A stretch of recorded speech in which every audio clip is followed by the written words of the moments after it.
कबीला प्रथा थी तब हमारे देश में महिलाओं को का नेतृत्व होता था या परिवार की मुखिया महिला होती थी। तो परिवार और समाज महिला पर विश्वास रखता था। धीरे धीरे करके ये पितृत्मक समाज आगे बढ़ा और महिला नेतृत्व को वो स्थान नहीं मिला। हम भी देखते हैं कि हमारी राष्ट्रपति महिला तो है, पर मुझे लगता है कि फैसला लेने लायक स्थिति में वो दिखाई नहीं देती।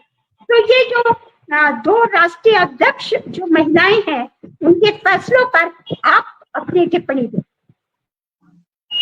सबसे पहले तो हम बहुत बहुत गर्व के साथ याद करना चाहेंगे इन दोनों महिलाओं को।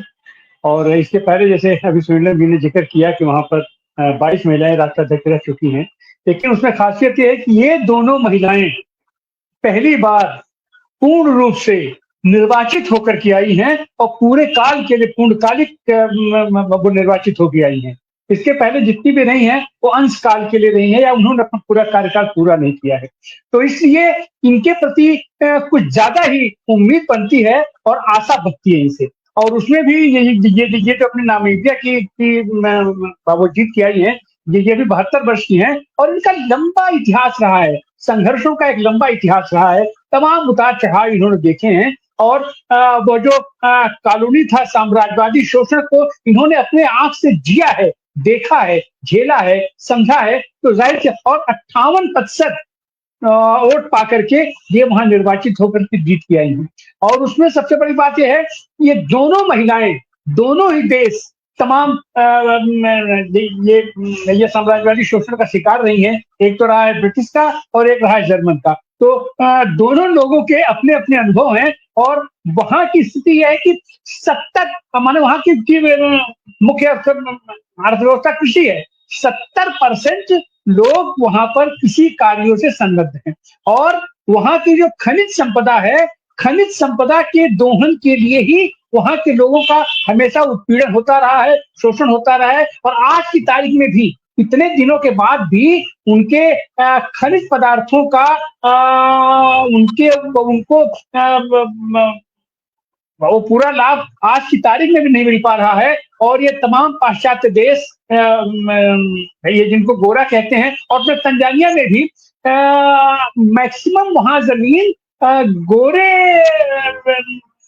ये नामीबियाई लोगों की है जो जमीन पर नहीं रहते हैं। और वहां पर सारा खेती सारा श्रम तो ये काले लोग ही करते हैं, अश्वेत करते हैं। तो आज की तारीख में भी उनके शोषण की स्थिति वैसे ही बरकरार है। और देश के रूप में वहां के आर्थिक संपदा का दोहन होता है और वहां से उठा करके लोग बाहर ले जाते हैं। तो उसके वजह से भी वहां पर रोजगार नहीं मिल पा रहा है।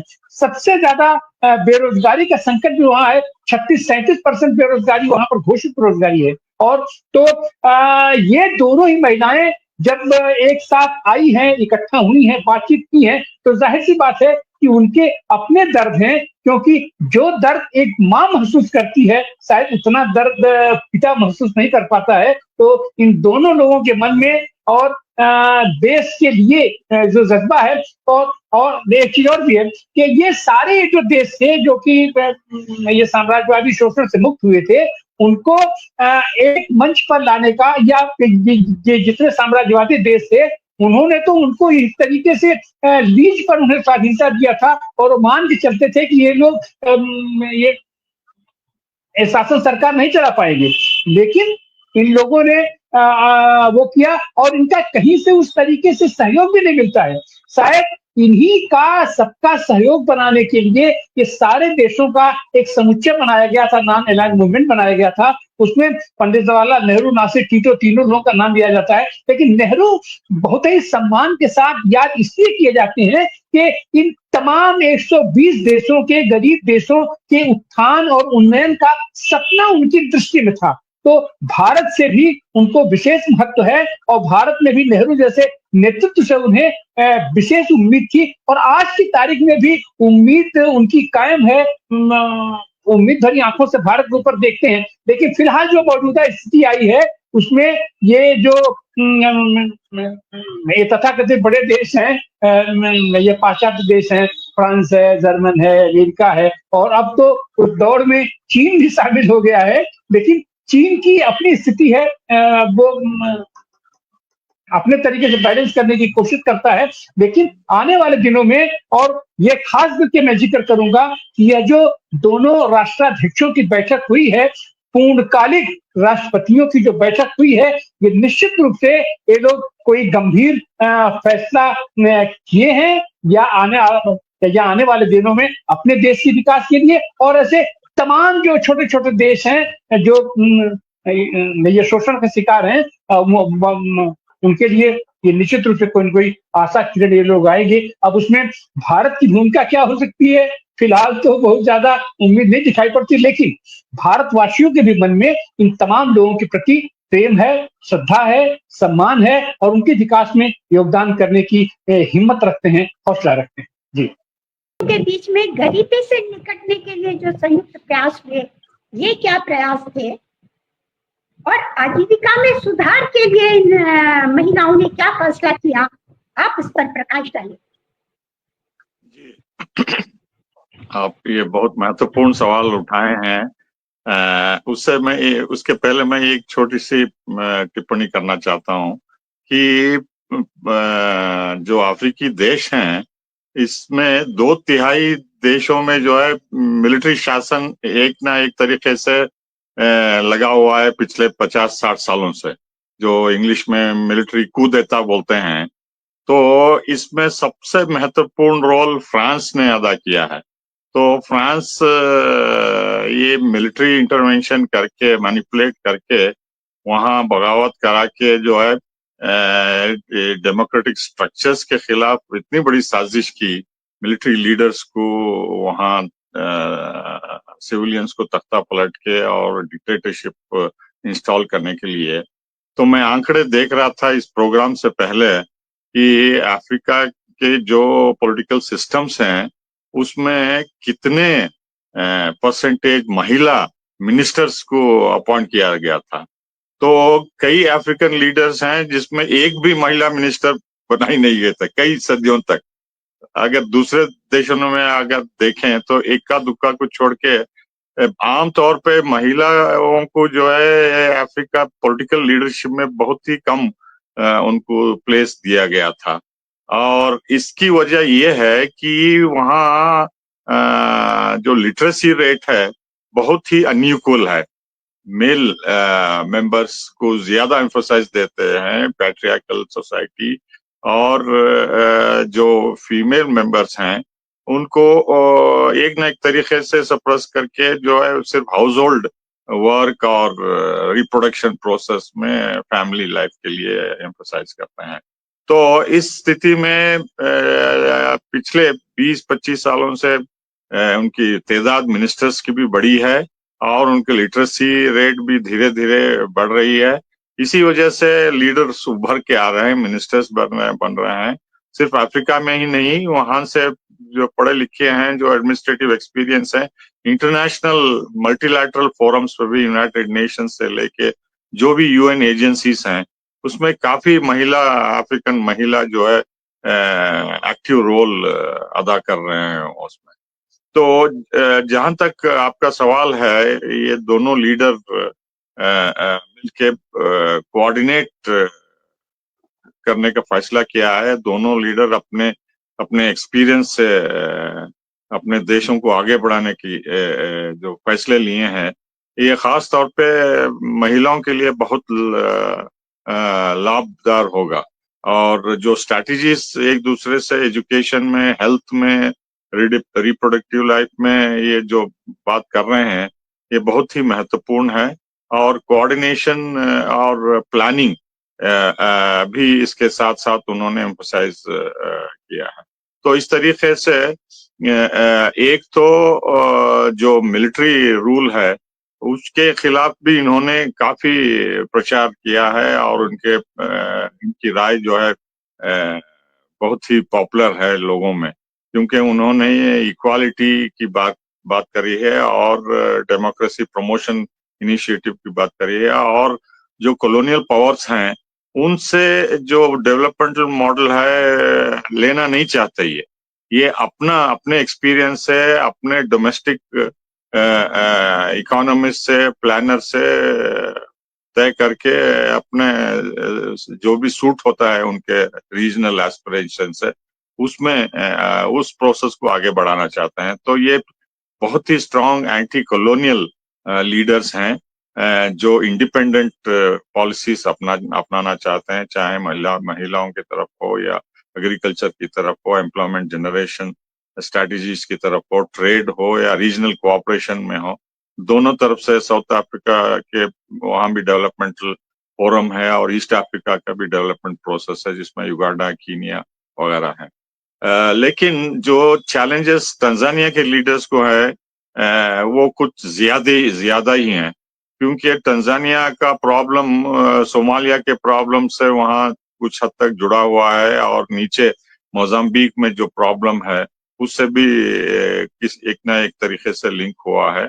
और जो डेमोक्रेटिक रिपब्लिक ऑफ कॉन्गो में जो सिविल वॉर चल रही है उससे भी काफी तंजानिया मुतासर हुआ है, क्योंकि ये तीनों जगह जो भी जंग हो रही है, सिविल वॉर हो रही है, ये कॉलोनियल पावर्स के मैनिपुलेशन से हो रही है। वहाँ के रॉ मटेरियल्स के लिए, रेयर अर्थ मटेरियल्स के लिए, और मिलिशिया ग्रुप्स तैयार करते हैं और इन पे कॉलोनियल पावर्स का दबदबा बनाने के लिए रखे हैं। एक मरहले में तो जो ज़ांज़ीबार बोल के जो आइलैंड है, जो कि तंजानिया का हिस्सा है, जहां वहाँ इलायची बड़े पैमाने पे पिकाई जाती है, पूरी दुनिया को एक्सपोर्ट होती है इलायची ज़ांज़ीबार के जजीरे से, तो उसको अलग करने की ब्रिटिश साजिश कर रहे थे और उसको ओआईसी का मेंबर भी बना दिए थे सऊदी अरेबिया से बात करके, उस जजीरे को, जो कि तंजानिया का रिपब्लिक का हिस्सा है।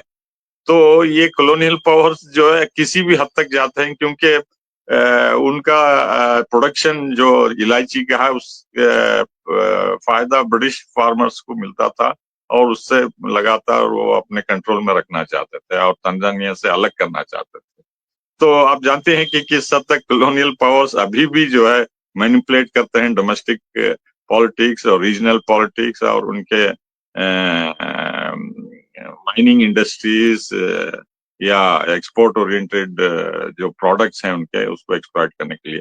तो इन सब से छुटकारा पाने के लिए ये दोनों लीडर अपने अपने पॉलिसीज कोऑर्डिनेट करके सभी क्षेत्रों में कोऑपरेशन बढ़ाने की बात कर रहे हैं, और मेरे ख्याल से इससे बहुत ही इंस्पिरेशन मिलेगा दूसरे एरियाज में भी, जहां भी वुमेन लीडर्स उभर के निकल रहे हैं, खास तौर पे नाइजीरिया में और आइवरी कोस्ट, कैमरून और गिनी बिसाओ और लाइबेरिया जैसे देशों में, वहां भी काफी हद तक इसका असर होगा। जी जी डॉक्टर सुनीलम जी, आप अपनी बात रखें।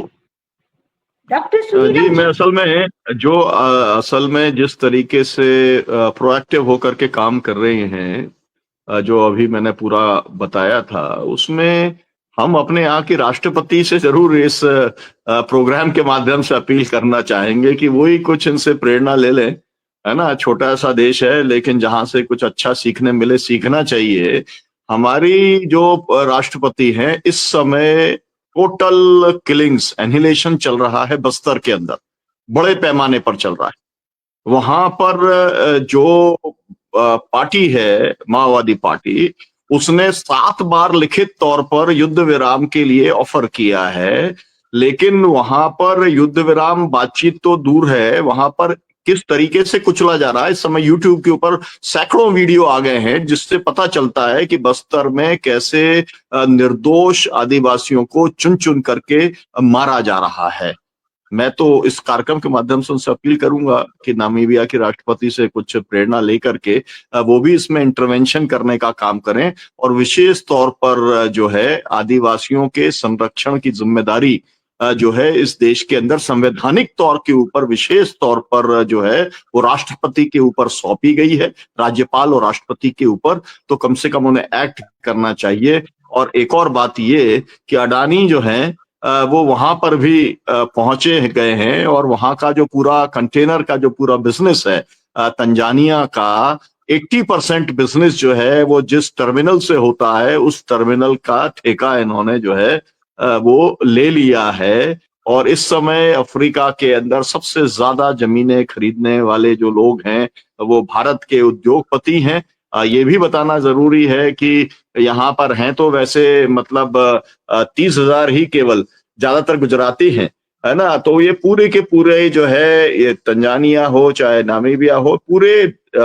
जो है अफ्रीका के पूरे 54 देशों के अंदर जो है जमीनों को बहुत बड़े पैमाने पर खरीदने का काम चल रहा है। मतलब भारत की बड़ी कंपनियां फिर से जो है गुलाम बनाने की कोशिश वहां पे कर रही हैं, क्योंकि हम मतलब जिन देशों की बात कर रहे हैं वहां पर $250 जो है वो भी ईयरली उनकी इनकम नहीं है, एक प्रति व्यक्ति आय ऐसी जो है। तो ऐसी गरीबी की स्थिति के अंदर जो है यहाँ का कॉरपोरेट जाके अगर वहां लूट करता है तो कम से कम हम जो है जर्मनी और ब्रिटेन और जितने साम्राज्यवादी देश हैं अगर उनके ऊपर हम उंगली उठाते हैं, उनसे सवाल करते हैं, तो भारत के कॉरपोरेट से भी हमको सवाल उठाने का काम करना चाहिए। ये हमारी नैतिक जिम्मेदारी भी है और बहुजन संवाद इसी के लिए कमिटेड है। आपने